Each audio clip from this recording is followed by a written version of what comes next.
kind of establishing the conversation, the topic for today is being all in this industry without destroying your life.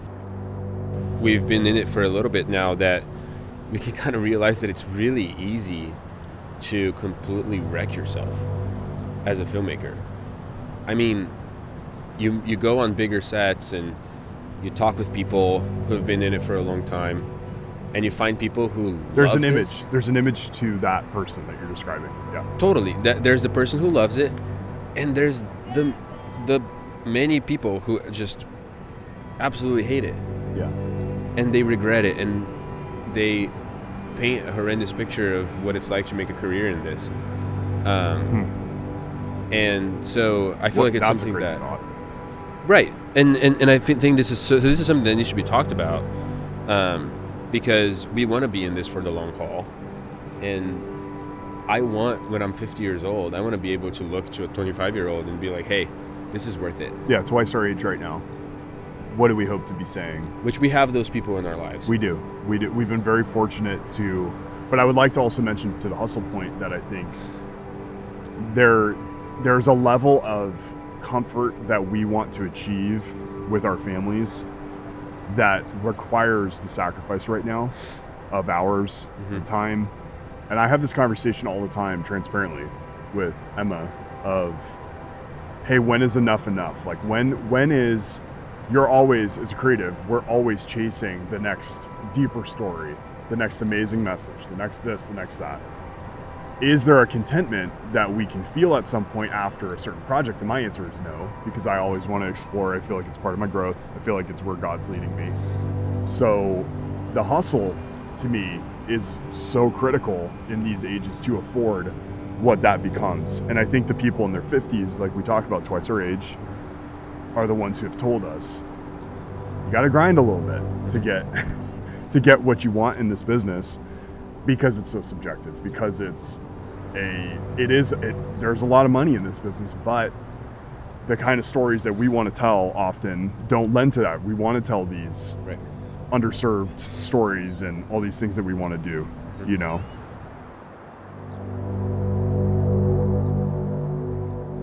So for the people that we love, for our future, Lord willing, kids, if they come, we want to build a sustainable life for them, and we want to be there for them. We want to be present, is Right. what I think we're hinting at, but we want to be present.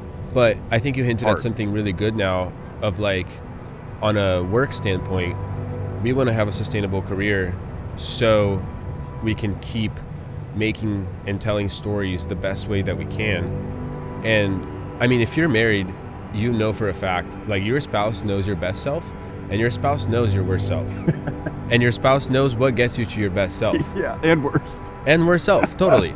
So it's like, Oh my goodness. we all That's know the realist.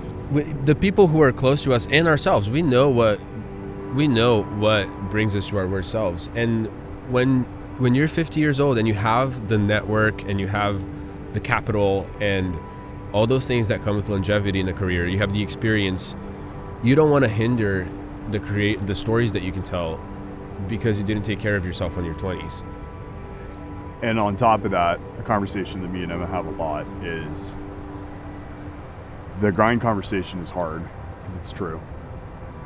But being a man and stepping up and leading a family requires that you enjoy time with your spouse before you get to the family stage, which is the stage we're both in. We're both 25 and 26 now, but same age.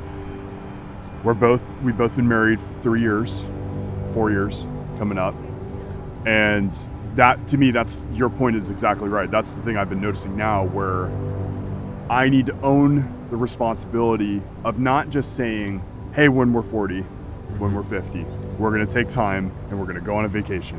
Or when I retire, we're going to spend the rest of our lives. Might only be 20 years left at that point.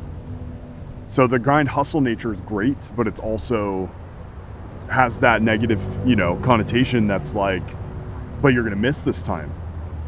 And you said that earlier. You said our wives, know the best and the worst of what pushes us in those directions. And my worst right now is definitely not thinking through, and we've been working on it together, but not thinking through hey, we need to just take like in the summer, this summer, we're going to take off, go see one of our best friends' weddings. Me and Emma are going to make a trip out of that and say, no more work for a while. And when you freelance, it's like, bro, I mean, when's the next check coming? Like, if I'm gone for 3 weeks, we know how easy it is that somebody could call us. Hey, are you available tomorrow? How often we do that? I don't think clients realize that. How often that we do that. And we have to be okay sometimes with that and say, I'm spending time. And it's valuable with my wife or family. I love what you just said. It's like, if you want to be, we can talk about being sustainable and being, and building like a sustainable career and being there for our families 20 years from now. But that's not going to happen 20 years from now if it's not happening right this moment. And honestly, You summed it all up right there. I just kind of slapped myself in the face right now because like that's tough. Like, and honestly, that's just in general. Like, if I want to be a DP that's known for leading a set well and leading my department well and being fun to work with, everybody wants that. But if I'm not that person now, then I'm not going to be that person 10 years from now. You have to be that person after hours too. Oh, 100%. So the leadership goes into the household and it's personal. Just as much as this career is a career for us, it's also very personal for us. And that's, I think, where that push-pull that we started with is the hardest part. The push-pull of, it's 5 p.m., I got to turn off my brain because it'll never go off for guys like us. It'll never go off. So how do you limit some of that and find time to put the phone away after hours, not be texting all night about projects?